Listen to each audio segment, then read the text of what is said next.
Welcome to Making the Deal Frameworks for Transactions, the podcast focus on lower middle market transactions and how to bring them to a close. I'm Joe Allen. I'm Shawn. Thanks for joining us today on Making the Deal. We wanted to give you guys an update on our most recent conversations. We had a good conversation on asset-based lending, and then we also had a great conversation on AI. That was a little bit over my head, but it was good content. So AI and its role pre-transaction and post-transaction kind of integration. So check out those podcasts. John Clem on the asset-based side, Kevin Moyer on the AI side. So please check those out. Let us know if you have any thoughts, any questions. I anticipate the AI one to be part 2 and probably part 3, part 4 down the road, but that was some good content. So um, wanted to loop something in new to the podcast. Joe and I are always having conversations offline about what our week looks like, any problems we're working through or any common themes. So kind of wanted to bring a new segment called Top of Mind. So each podcast will just spend 3-4 minutes talking about, is there something you're working on? Is there a roadblock? Just kind of chatting and letting everybody know what we're seeing. So is there anything top of mind for you, Joe, today? Yeah, look, I mean, we're busy, but I thought what might be kind of interesting today is just kind of see what we're seeing in activity. You certainly are going to talk about different types of buyers today, and that to me kind of draws up the conversation around like what are you seeing in the marketplace, right? Because are they active even? Sure. So I thought it'd be a good idea for us just kind of touch on that a little bit. So I'll start and tell you that I think we're getting ready to see a big ramp up in activity. Okay. On the M&A side, I will say I've had a whole ton of outreach, a lot of people coming into town, uh, telling me about how much capital they have to deploy. Yeah. But there's quite a few that seem to have recently closed on their most recent fundraise from the private equity side. So that's pretty interesting.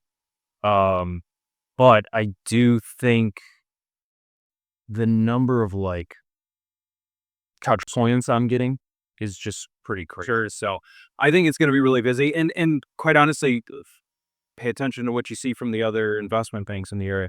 You're seeing a lot of tombstones going out. You're seeing a lot of deals getting closed. So I think that's an unwinding of kind of the pent up frustration last year or the what if situation. People are starting to get a feel for what's coming down the sure. So what are you seeing from the banking side? Yeah, I guess, and kind of in my space, and I think it maybe falls into maybe strategic a little bit. One we'll talk about coming up, but key employees looking for financing to buy the business they operate. Now, that's usually more often than not on the smaller side, but that is one I've been having a lot of conversations with key employees who have either ran the business entirely or pretty fully for the past 10, 15 years. Owner wants out. There's not really a plan. Yep. The plan is this key employee. So that was probably the most frequent and recent activity I've been seeing kind of in my space. Yeah. And look, I like to hear that because a lot of these people do not have next gen to take over their residency. They're working in different industries or just not interested in in the business. Kind of sadly, a lot of what I hear is don't want to work as hard as their parents, who sure is beautiful business. Right. But yeah, look, good to hear that that's that kind of activity you're seeing. I think that bodes well for everybody. It does. It does. And I think that speaks to, and something we'll get into later when you talk about management teams and transition risk and kind of what the next step looks like. I think having a key employee involved in an ownership level is huge, but not to mention just from a smooth transition standpoint. So yeah. Yeah. Well, that's our new segment, Top of Mind. Just kind of want to get some thoughts out on what we're seeing, what any kind of common themes that we're experiencing throughout the week. So we piloted that. Let's dive into kind of the focus of this podcast is types of buyers. So we're really going to dig into who's going to buy the company. So when you're a seller looking at your options, if hopefully this isn't your first exposure to the different types of buyers, but if it is, you kind of understand from a high level each type of buyer and their focus. There's a lot of different types of buyers, and just like financing, where banks, we talked about it with John a little bit, every bank and every financing institution has different appetite. Yep. Every buyer is looking for something different. They might have a series of focuses and they've ranked them within their set, but everyone's different and their emphasis is different. So Joe, do you want to talk about some of those differences and kind of what they look for? Yeah, so there's always the key one, which is kind of transaction size. How big of a deal is it going to be? Is it 5 million plus EBITDA? Or is it below? Is it small business? Or all of the qualifying. So you've always got that delineation, right? Um, there's also in that subset, you've got profitability versus distress. So sure, some people are okay with going after distressed businesses, and we'll get into that a little. Right. Um, we talked about transaction size. What industry is it? Most of your buyers are going to have some kind of specificity, right? It may not be just manufacturing or just machining or something like that, but they might have two or three sectors that they decided that, look, we have past experience here. We've been successful, had great exits. This is what we raise our next fund on. Sure. So there's that. Um, Location. Some people, you go to the larger funds, you're going to see location agnostic, maybe internationally is acceptable. But then you've got other buyers who say, look, we want something in the Midwest, or we want something East Coast, or so that's always going to be a delineated chapter for people. You've got people who are looking for platforms versus add-ons. That's going to fall into that size range discussion that I touched on before. Yeah. A lot of what happened in the last year in 2024 was a lot of add-on activities. 2023 too. It was pretty quiet from a platform acquisition. There were some that got done, of course, but overall activity was down on platforms and more add-ons. And the lower you go down the range for add-ons, kind of less risk you're taking on. So when you've got a little bit more expensive money, a lot of people were looking to kind of a little bit more mindful, stay safe, right, of what they were doing. Uh, and then you've got firms that are willing to do different things, right? So you might see a financing that comes in for 100% buyout. Sure. You might see something that comes in for something that, okay, existing owner, maybe they want to pull some chips off the table, but they're not ready to retire. Sure, not ready to go sit on that couch or play, 36 holes of golf every. They want to be involved, so they want to. Yeah, exactly. They want to stay engaged, right? That's what you'll realize, especially with a lot of these business owners that have built these businesses up. They're not ready to let go. Sure. So that engagement level. So you've got, firms out there that will let them retain, maybe 20%, 25%, a third of the business, something like that. That's meaningful that they can roll over for a later. Sure. And then you've got part of what I'm starting to see a little bit more recently is firms that will come in and buy minority positions. Interesting. Which is, you've got to be real comfortable. Sure. Because you have no control over it. Look, don't get me wrong. They're going to put board members in and all those kind of rights. But firms that come in for a strict minority position is not really been heard of until, more recent years, I'll say. Are you seeing that more frequently with certain size firms? Yeah, look, it's smaller, bigger. No, I will say they want bigger deals in general. They still want to put out a check of a certain size, right? And so that's always in the back of a buyer's mind.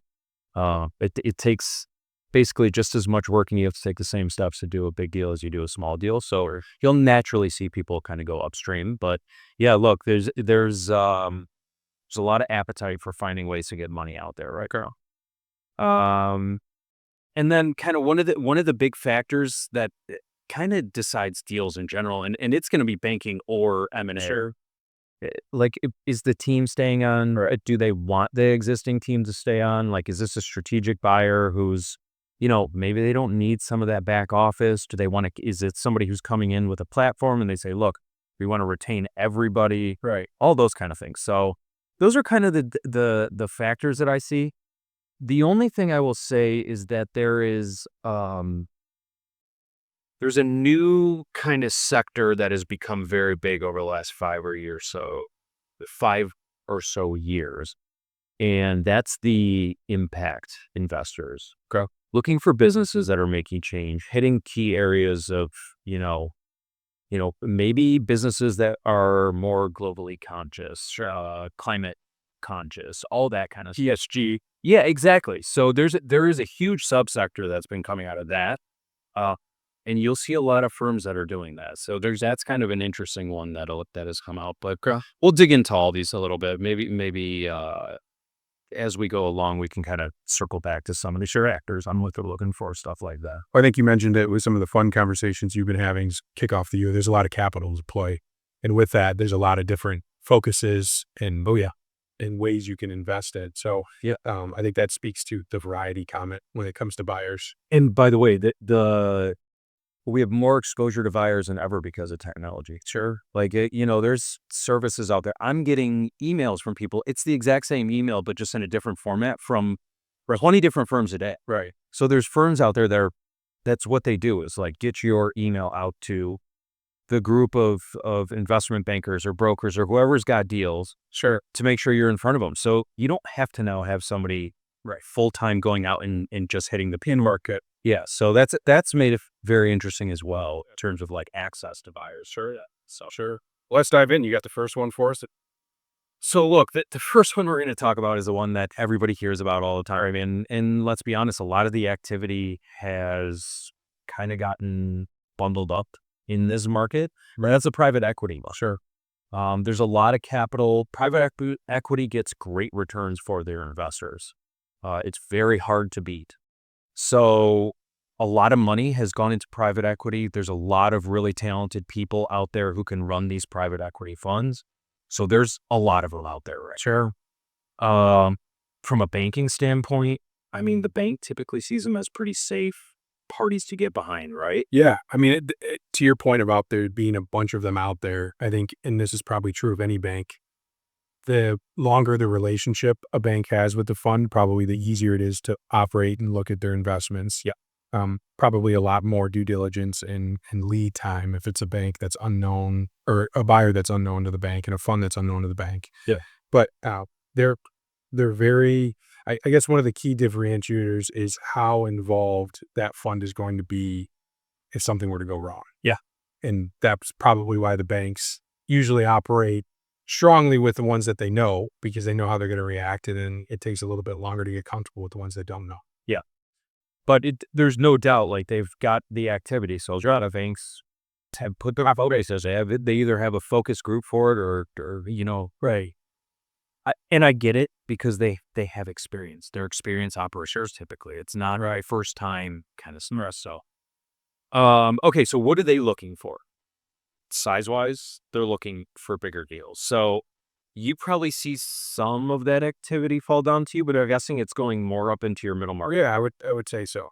Okay. Yeah. More often than not, they're the ones kind of looking at, and you probably can speak to this. The turns have changed over the past. If you and I were having this conversation 2 years ago versus now, what is senior lenders willing to do? And there's still probably some aggressive out there, but I think that probably looks a little bit different than it used to. Yeah. And so from a size perspective, I typically say, so it used to be, I would say they wouldn't look at absolutely anything under 5 million EBITDA.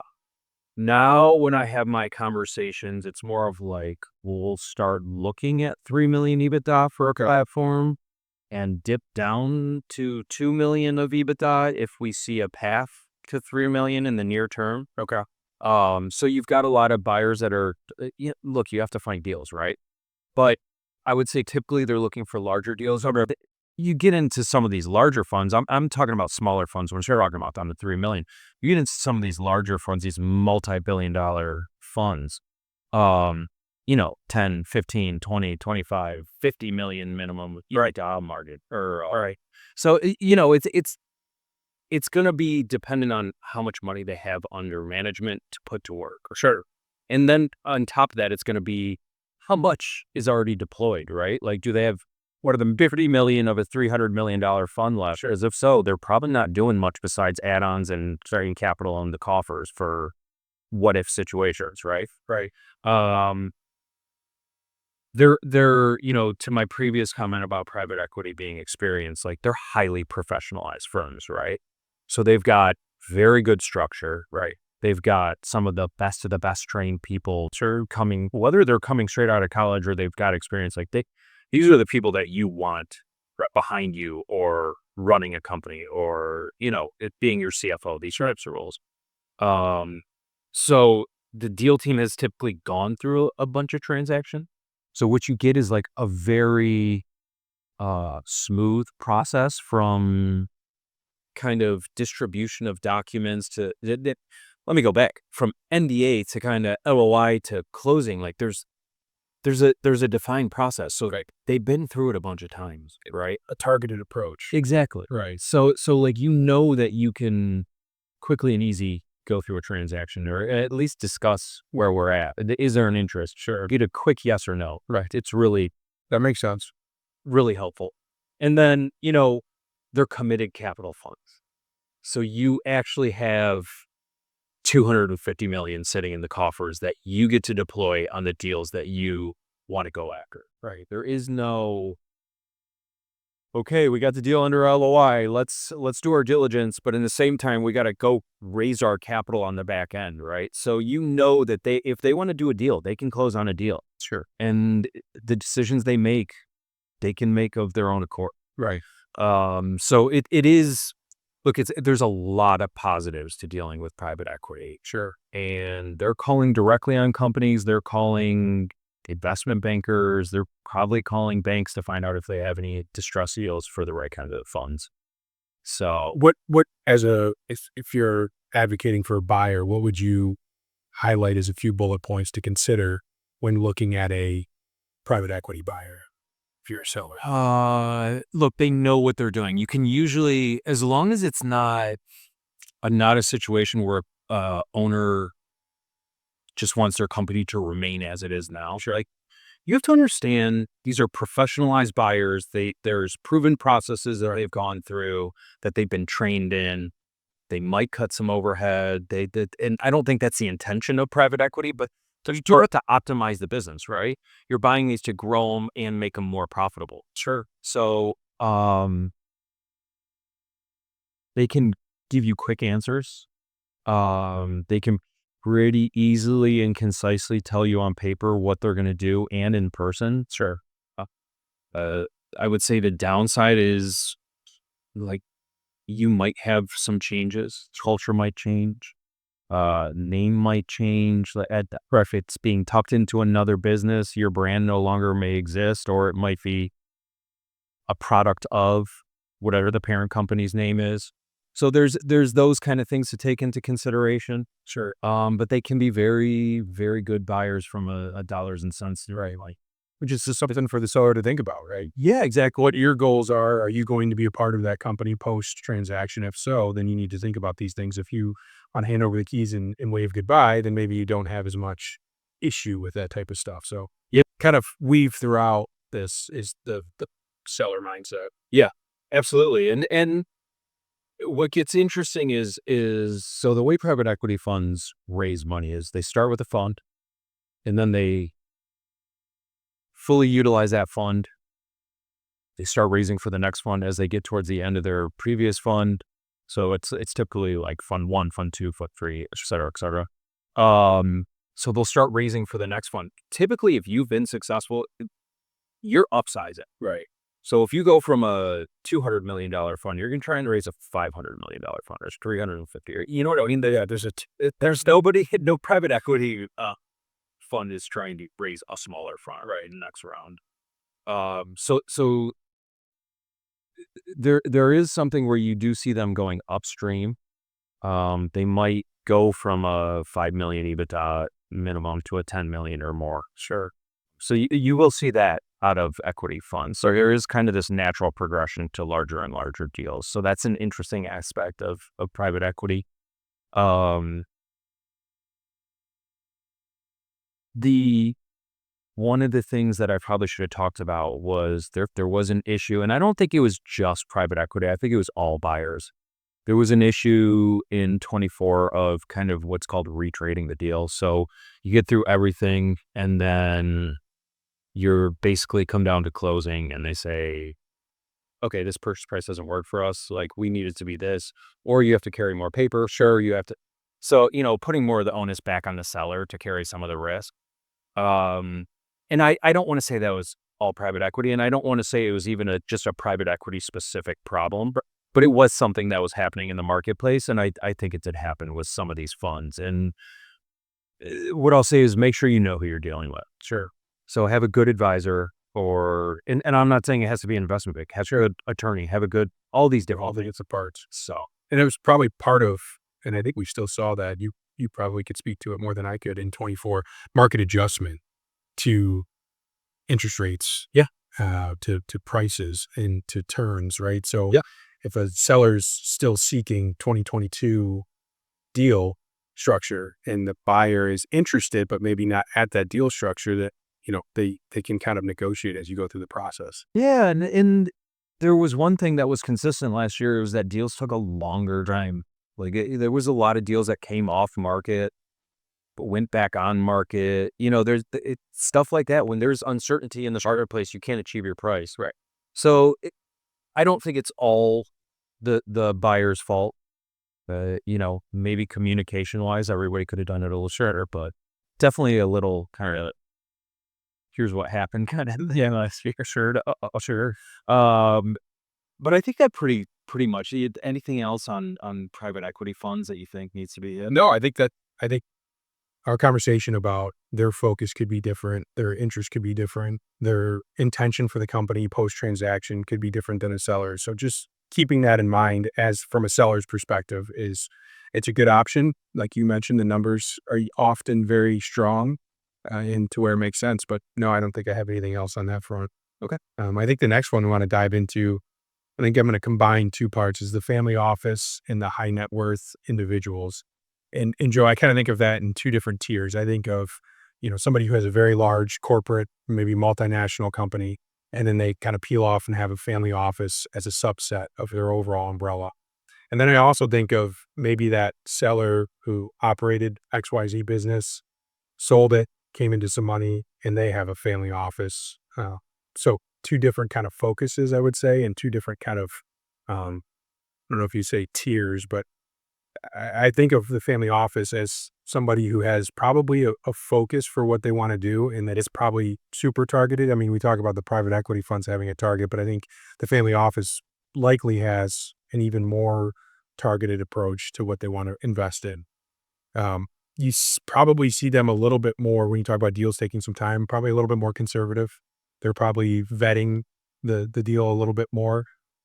In both scenarios, if it's somebody's individual wealth versus a fund's, you know, capital, you have an extra layer of thoroughness as you're looking at a deal. I also think that it's interesting too, from what I've seen with these individuals looking at it, they aren't necessarily open to any and every deal. They either A, have to have a seller stay on sometimes, or B, we need the seller out completely because I need to implement what I want to do. I think when they have their focus identified, there's less wiggle room. I don't know if it's Stay where ends rocks kind of thing. Yeah, no, look, absolutely. I've worked with multiple family office, and they're very specific. Like, hey, maybe that deal doesn't have enough hair on it for me. Like, sure, more upside opportunity, sure, or I can't work with that guy. Right? They're very specific about that. Sure stuff. sure. I think you're spot on there. And I I've heard this phrase not related to high net worth individuals, but just in general, people describe, I'm not looking for a deal, I'm looking for a steal. And sometimes buyers are looking for that, not to take advantage of anybody, but somebody who's in a situation that they need to get out quick, or for whatever reason, they need to kind of unload the deal. Yeah, that's a nice opportunity. Right. Right. But I think that's an interesting type of buyer because just like with private equity, there's a lot of capital. I think there's more and more people selling their businesses who aren't entirely ready to shut it down. Yep. They want to have either passive investments or some level of activeness within the investment. So you're seeing those two kind of rise in terms of popularity and really deal flow. Yeah. Family offices and high net worth. The one thing I will say, so a lot of what I see, like in some of these high net worth buyers, so they are men and women who have been in an industry and been super successful, right, in that industry, and they'll operate similar to a family office because I think a family office, kind of like back office, is very similar to private equity, which like you've got all the staff there to investment your deals, all that kind of stuff.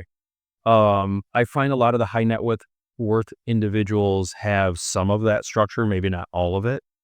They may not have like an official committee and all that kind of stuff. So it's approving deals. But They've been in an industry, they sell for a big multiple, they get bored after their, thousands of rounds of golf, Right. come back, decide, hey, I want to get back into this or something similar to it where I have experience. And they end up pulling a lot of their team that was at that previous business that they sold, right? Sure. Either because, they did their contracts ran up or, not the life for me or something like that. And, or maybe they just liked working with that owner, right? They have a great relationship.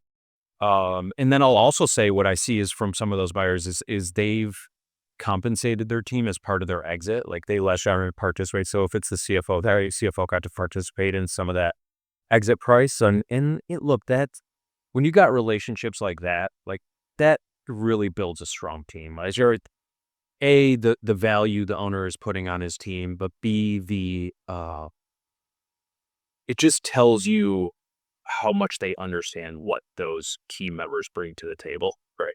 And they really lean on that. Sure. So that's what I will say for when from like the team in that high net worth individuals buying process. Right. Now, do you see, I mean, I guess we kind of touched on it, looking for a deal of sorts. Do you see the metrics being a little less favorable to the seller in that situation from maybe a total transaction amount?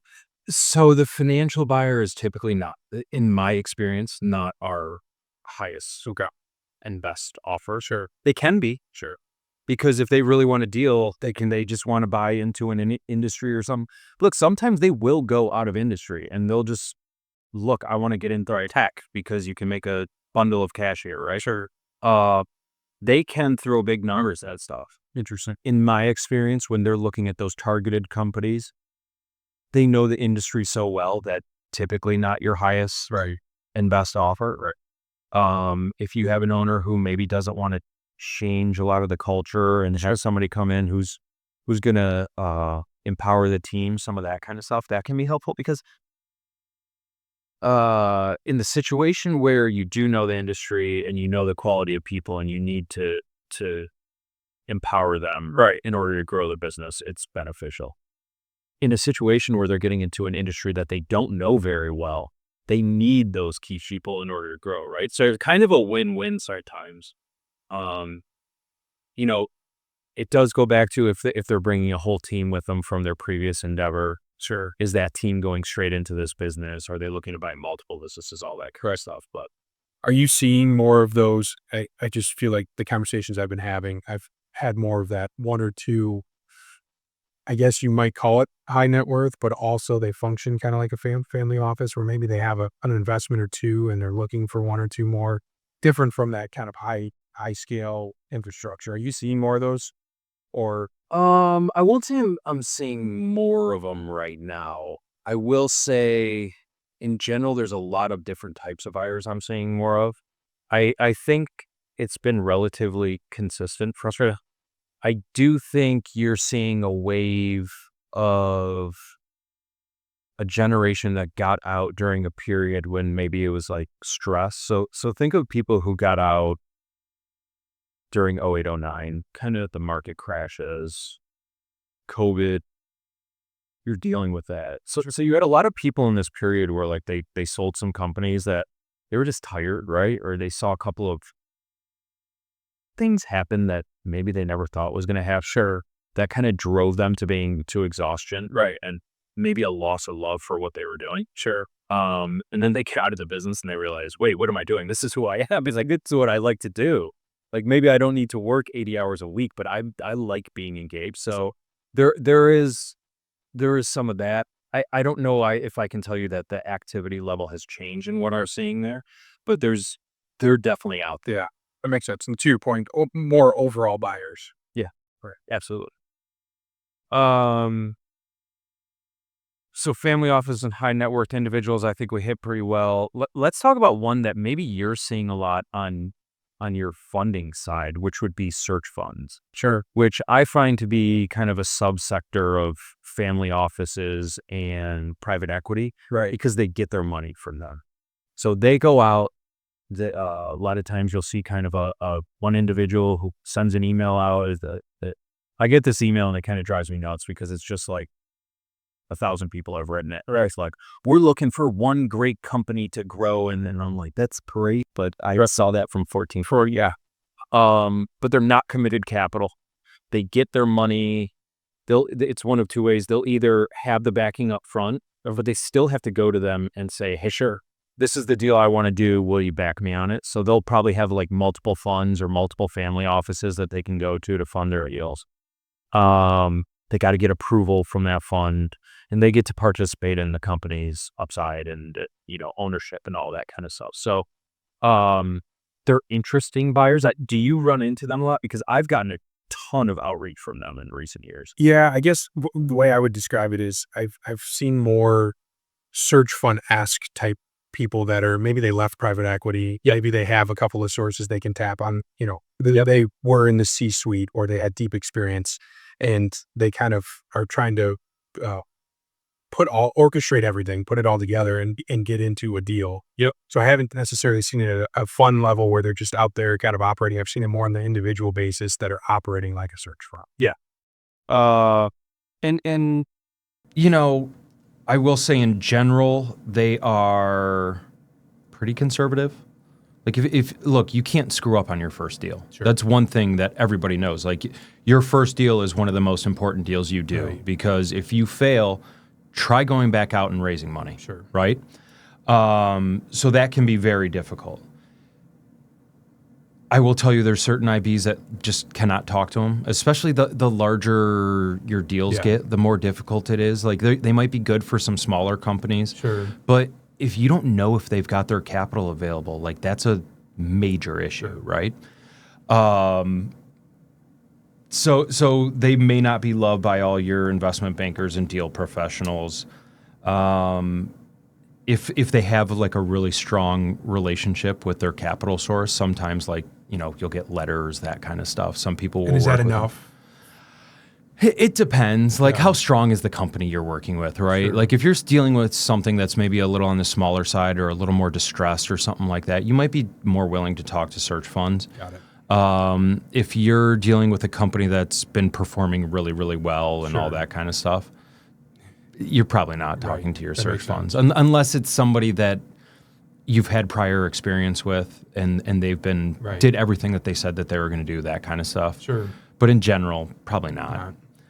And then, I already said smaller deals, but family-owned deals make a lot of sense here. Okay. And maybe some of the stuff that's not middle of the path, it's like a niche Sure. kind of business that, There's a specialty to it. there's a limit to it, to how much you can make off of it, but not such a limit that it would, like, you don't see growth opportunities, right? You still have a nice business. It Yeah. just might not be through the roof. Yeah, exactly. It might not Right. be hundreds of millions, but you might take it from 8 million to 80 million or something like that. Sure. Yeah, something value. along those lines. That makes So, sense. do you have trouble funding those kind of buyers? Same kind of thing that you're describing. It depends on their capital situation, right? If they're bringing in 7 investors at, a chunk a piece, it becomes a little bit more difficult for my space to operate in. But I think what I most frequently see is these buyers in my space are trying to negotiate a seller's note of some sort. Yeah. And maybe they'll bring in one other investor who's writing a large check, and then they're trying to cook with gasoline. So in that scenario, we have a lot of those conversations. But I think the more intricate it gets, more suitable for different areas of the bank. Yeah, that makes sense. Okay, so we talked about those. Why don't we pretty briefly talk strategic buyers? Sure. Because that all of them are strategic in some way, Right. but they're pretty tied in. I don't know if you want to draw a little bit into what qualifies as a strategic buyer and Yeah, I think the easiest way to think about this is the guy that's operating down the street in the same business as you. Yep. More often than not would be somebody you define as a strategic, somebody who either knows your business, does a portion of the same thing that you do, Yep. and they want to either add on and grow, or they want to add something that you have a specialty in that they don't necessarily operate as well in, and want to add that into the fold. I think that's probably the best way to describe it, as somebody who you probably run into at industry events, Yeah. or you guys half a customer list, right? I would kind of define that. And that's pretty often localized. Now there's some industries where there might be only 2 competitors in the Midwest. And there's other industries where you could go down the same industrial park you're in and find them. Yep. That would be kind of how I would highlight that strategic buyer. Yeah, and look, sometimes they'll be the one that will reach out to you directly before. We'll get people that call us and they're like, "Look, I think I have my buyer already. Can you like advise us through the process here?" That kind of stuff, because one of their competitors reached out. Number sounds right. Sure. They know each other. They trust each other. Now, what I will say with those kind of strategic buyers that are specifically competitors or trying to get into your space, let's say, you need to be, to your point, very careful with how you disseminate information. Like, you got to have your NDAs need to be locked up tight. Your information, like, I wouldn't be giving full customer information. Customer 1, customer 2, customer 3 is what you're getting in that kind of situation from us. We may not even give you like the full margin on a per product basis, because you don't want them to see kind of what you're selling at, because commonly you will be seeing their products, what they sell for. So you sell a product for $500,000. They see your product out on all the same people that you're calling on. They're going out and calling on them. Right. They see it on the floor. They see what you're doing. They just need to know where you're pricing, right? So that you have to be really careful. And I've had some people that are like, "Look, I don't want to talk to X, Y, and Z because I know when we looked at another company that was for sale, they literally just went in there and basically stole all signed the NDAs, went through the whole process, but they were really just trying to find out information. They weren't a legitimate buyer." Sure. So you got to be real careful. And how do you, I guess, navigate that? Obviously, make sure it's documented and you have protections in place. But at the end of the day, I guess I would encourage sellers to think about, it's one thing to have a conversation with somebody at an industry event. It's another thing to open up the books and for them to be looking at possibly purchasing you. Is just be very careful if you are going to go down that route, that it doesn't impact you if you decide not to move forward with the transaction. Yeah, and look, the NDA, that is key. Right. Better make sure there's a non-solicit with your employees. You better not put them in front of your employees. You better make sure that their salespeople specifically can't be on the street talking about like that. That's the stuff that's like, look, okay, we're going into this eyes wide open, right?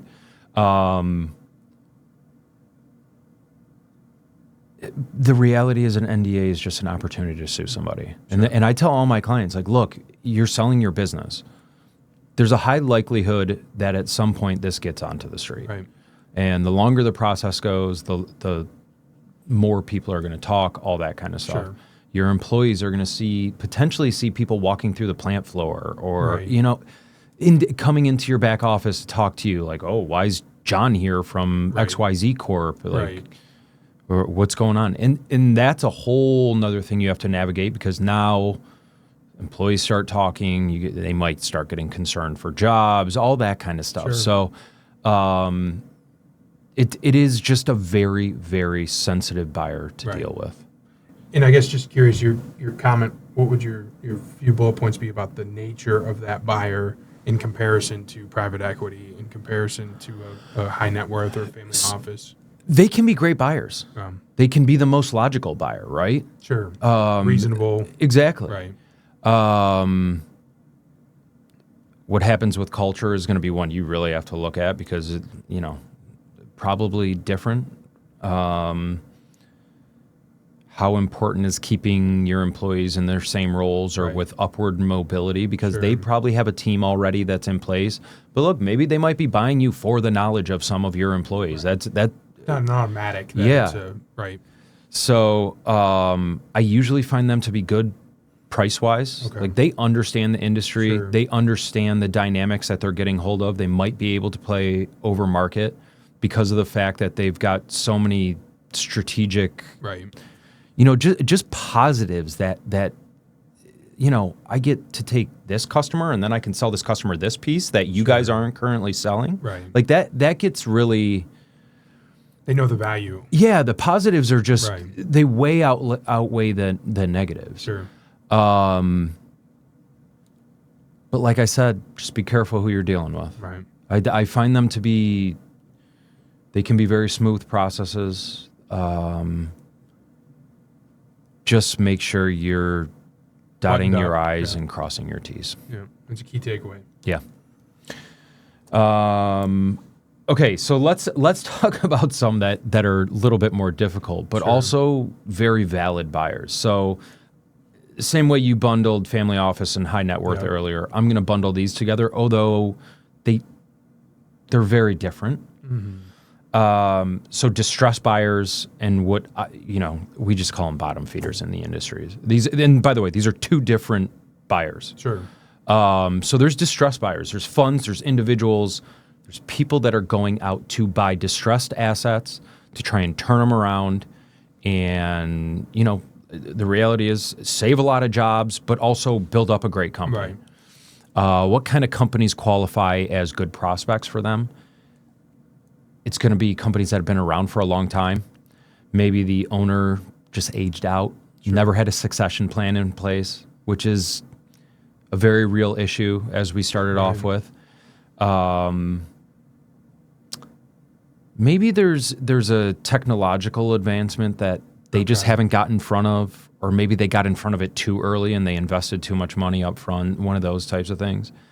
But these buyers, they see the value there. Sure. They see an issue and they want to go change that issue. Maybe what's been one that I see a lot with distressed buyers is they see a company that has a good product, good reputation, but the industry knows that if you go to John and you threaten him with, we're going to pull our work, he's going to give you a good price. Right. They'll have not put through price increases in years. When it's something that you have to do just to keep up with rising cost of materials, rising cost of labor, all these kind of things, cost of overhead, just period. Right. So there's some really good buyers here in Michigan who have attacked that marketplace. And I guess partially industry specific, but do a large portion of those distressed buyers also look at collateral available? So 100%. Similar to some of the ABL conversations we've had, maybe there's a bump in earnings or maybe there's a bump in performance because they haven't gotten those increases, but there's work there, they have equipment. Is that a big piece usually of a distressed buyer? So a lot of the time we will see distressed buyers who are specifically looking for asset-heavy businesses, which protects their downside, right? Sure. So look, in these distressed businesses, they could have a significant monthly burn. They get like significant monthly losses, and the buyer is going to have to fund that. Because if let's say your company's losing $200,000 a month, Sure. the buyer not only is buying the business, they're buying those losses that they have to fund until they get the business straightened out. Sure. So what you'll see is a lot of the times is they're buying asset-heavy businesses where they can put leverage on it, reasonable leverage. Sure. They're not going to go crazy. They're not going to be massive offers here. Right. But to your point, like the asset-based lenders, great lenders in that situation. Sure. And John, I think, talked about some of the situations he's had where, Right. I think It's he worked specifically talked about that one client that had like a 100x exit. Right. Because they bought right and they quickly came in and did exactly what we just talked about, which Sure. was, okay, hey guys, if you want us to continue making these prices, these pieces, We need. price increases, Right. day one. Right. Love you guys, but Right. this is business. So very savvy buyers, very smart in how they structure their deals, not unwilling to let the seller participate in upside. Like typically, because look, a lot of these buyers, when they sell their companies that are distressed, or a lot of these sellers, sorry, when they sell their companies that are distressed, they talk about the potential upside. All you need to do is get more work, Sure. no problem. Yeah. I'll just go get more work, right? Interesting. That's a crazy idea. Right. But like, they'll say, okay, I believe you, but here's my offer for upfront. Sure. Here's what I'm willing to do on the backside because I'm going to listen to you. Right. Like if that's so true, then you're going to participate in the upside on the backside. And, works for some sellers, doesn't work for others, but it's a very intelligent way of trying to salvage an asset that may not be salvageable or may not appear salvageable, but Sure. you think there's But an there's opportunity. value. And the positive thing there is you could be saving a ton of people's jobs who have worked with you for a long time. You may be getting something for something where it's no longer just a liquidation scenario where Sure. you might get a little bit more money on the liquidation, but it's not going to be meaningful enough to Right. where like the upside participation on the back end isn't going to Sure. match it or exceed it, right? So there's, and look, maybe you own the real estate and you get to lease the real estate over to these, Sure. so that kind of thing. There's opportunities. Yeah. So, Different from bottom feeders. yeah, bottom feeders are different. Look, these can be very well capitalized buyers that literally just throw awful offers at you. And you want to be very careful with how much time you spend with your bottom feeders. Because they will suck a lot of time and energy out of you and then hit you with a number where it's like, whoa, Right. that's not even 1 year's. Sure. You know what I mean? Right. The earnings, like that, Right. that's crazy. And they don't necessarily have to be for distressed deals. There's bottom feeders that look at good deals and will offer ridiculous multiples of EBITDA, which, Okay. But you really want to be careful with your time there. Sure. Do you see them when it comes to like funding deals where they're like, I really want to squeeze them down, so can you say X, Y, and Z kind of thing? Yeah, I guess where I most frequently see it is maybe the PA isn't finalized yet, and it's listed for X, but I think I can get X minus 20%. Yeah.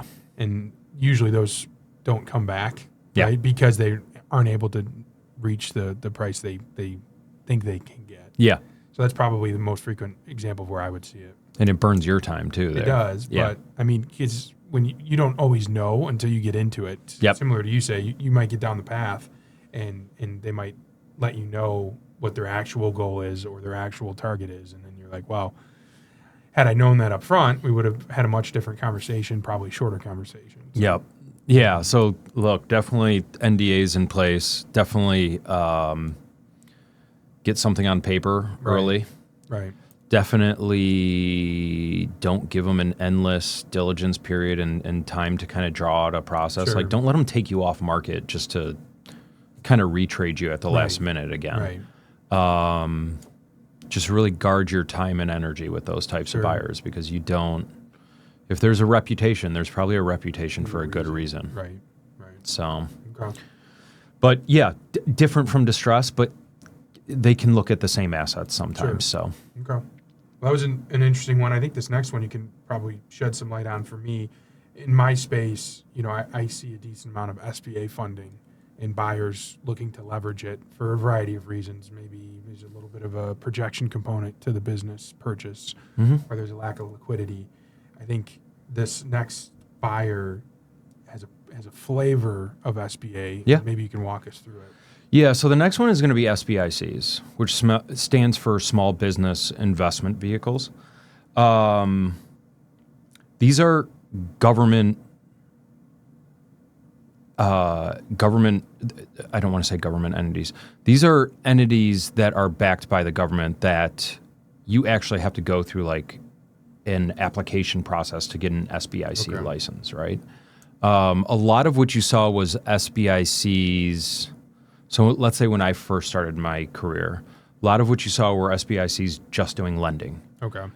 They might take a small sliver of equity because the deal needed it. So think of a situation with a junior capital provider, somebody who's providing sub debt, a deal that comes behind your commercial bank, right? So typically the companies would be well-performing companies.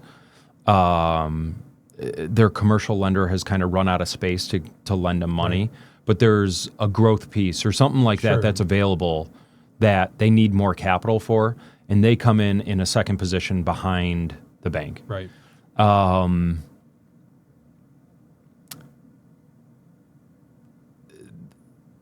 The money didn't dry up. The market for that money dried Okay. up for a period here. Sure. Think of like COVID and stuff like that. Like if people are kind of just Sure. holding constant, it wasn't as big of a need. A lot of these SBICs started getting into straight up buying deals. Okay. So, I want to say in 23 in ACG Detroit, one of the awards went to a junior capital provider for an acquisition that they made. Okay. And they've gotten very good at it.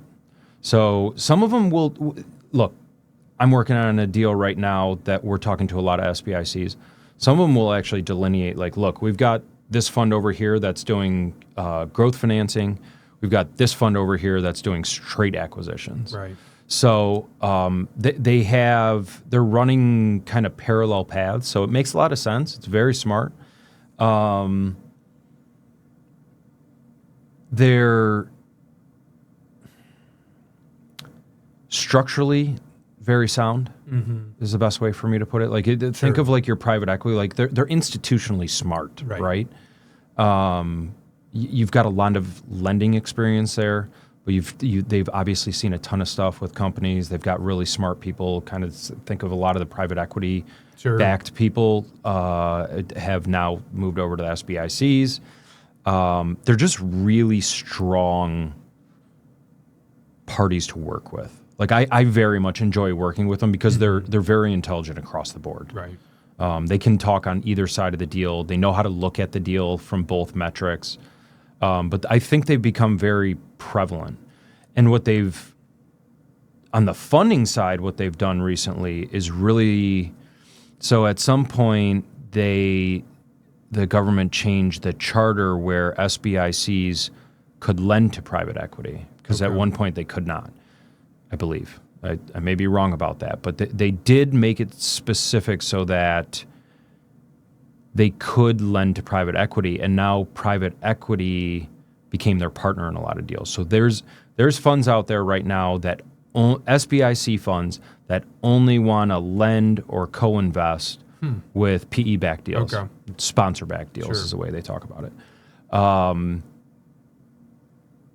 And that has, look, I think it's just given them more and more exposure to kind of acquiring deals directly. So now I will tell you, I got a lot of commercial bankers that reach out to me to say, hey, like, you got an idea if any of the SBICs or any of the junior capital providers would look at this for our deal? Like, we got this gap in our financing.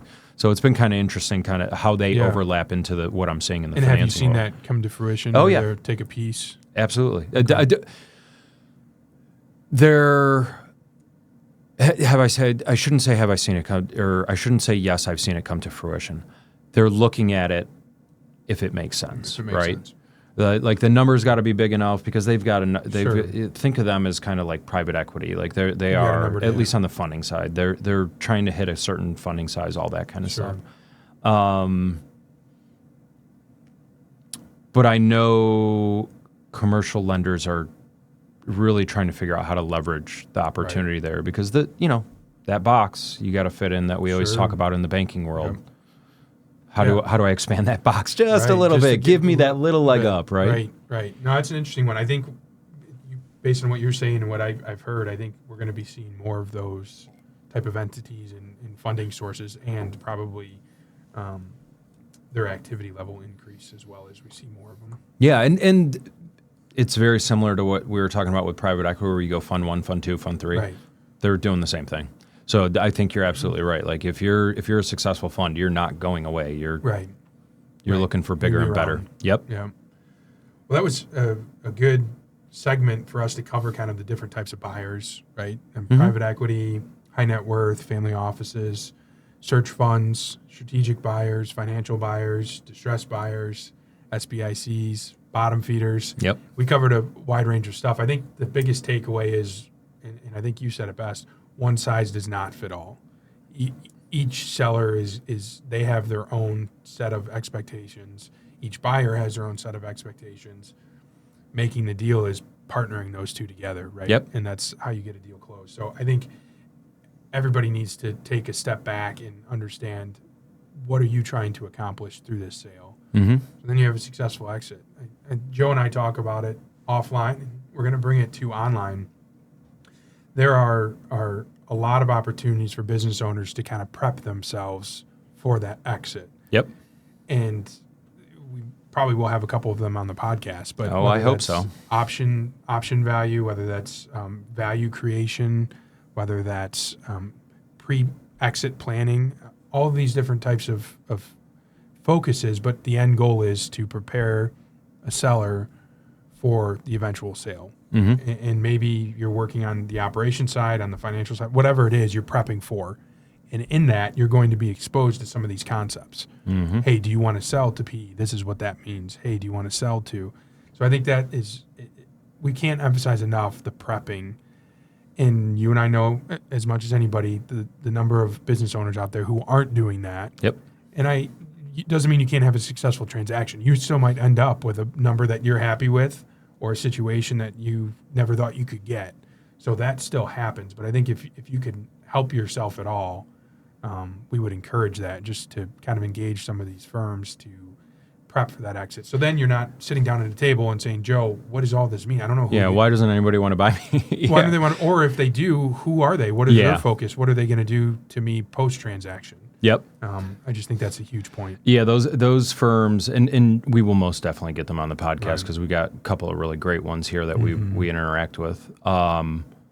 Those firms know what the buyers want to see, Sure. and help you put the right bodies in the right places, get your systems where they want to be, all that kind of stuff. So to your point, like getting ready for an exit with one of those types of people so that Right. when you approach these types of buyers, you know who you're going to be appealing to and all that Sure. kind of stuff. Sure. Yeah. No, so great podcast kind of talking about the different types of buyers. We probably could spend even longer on each one, but I think we covered each at a decently high level. Mm-hmm. I guess to kind of wrap up the podcast, as we do all the time, do you have any location for us for happy hour, lunches, dinners, networking? Do you have anything for us? Yeah, so the one I have for you this week is one that I know you like going to. Yeah. I know I like going. It's one of the places that I literally think I've been going there for 20 years.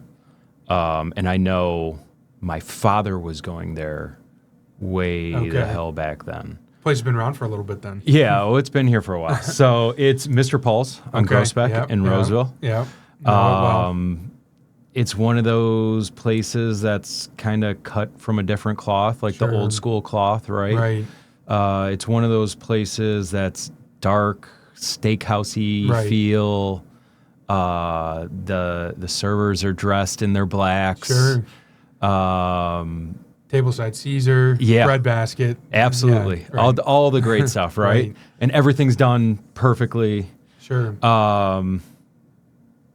But it's another one of those places, and I think you did the best job of describing it when we talked in the holiday episode about the DAC. Yes. Yeah. If the walls could talk kind of place. Right. Like there's definitely some stories that come out of that place. You just feel it while you're there. Feel it, yeah. It carries a sense of history. Yeah. Almost. And it's very interesting because you run into a lot of deal professionals, but because of where it's located, there's a lot of manufacturing around there and stuff. So you see a lot of salespeople. Sure. You see a lot of, just employees coming from plants, stuff like that. So it is one of those places that like it just has a great vibe. And I always find it when you're sitting down with a potential client or you're sitting down with your client or you're celebrating something. Right. It's just a great place to go. It really is. And funny enough, I was there over the holidays for 2 separate lunch occasions. And I got there at 12:03 one day, and I had to park in basically an industrial park a half mile away. And that it was on a Tuesday or Wednesday. Now it's holiday season, but the place is packed for lunch. Absolute classic. Day in, day out. Yeah, well, that's a good classic. one. Thanks for bringing that one to the podcast. Yeah.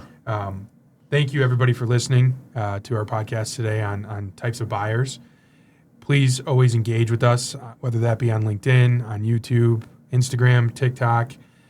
Joe's got us on Apple and Spotify. So however you consume the podcast, please do so, and then please engage and let us know if you have any topics. I know Joe and I have a roster of podcasts coming up and things that we think you'll get a lot of appreciation for. But if there's anything that you haven't seen yet or you don't hear us talking about, let us know. Thank you for joining us on Making the Deal, Frameworks for Transactions, and how to bring your transaction to a close. Have a great one.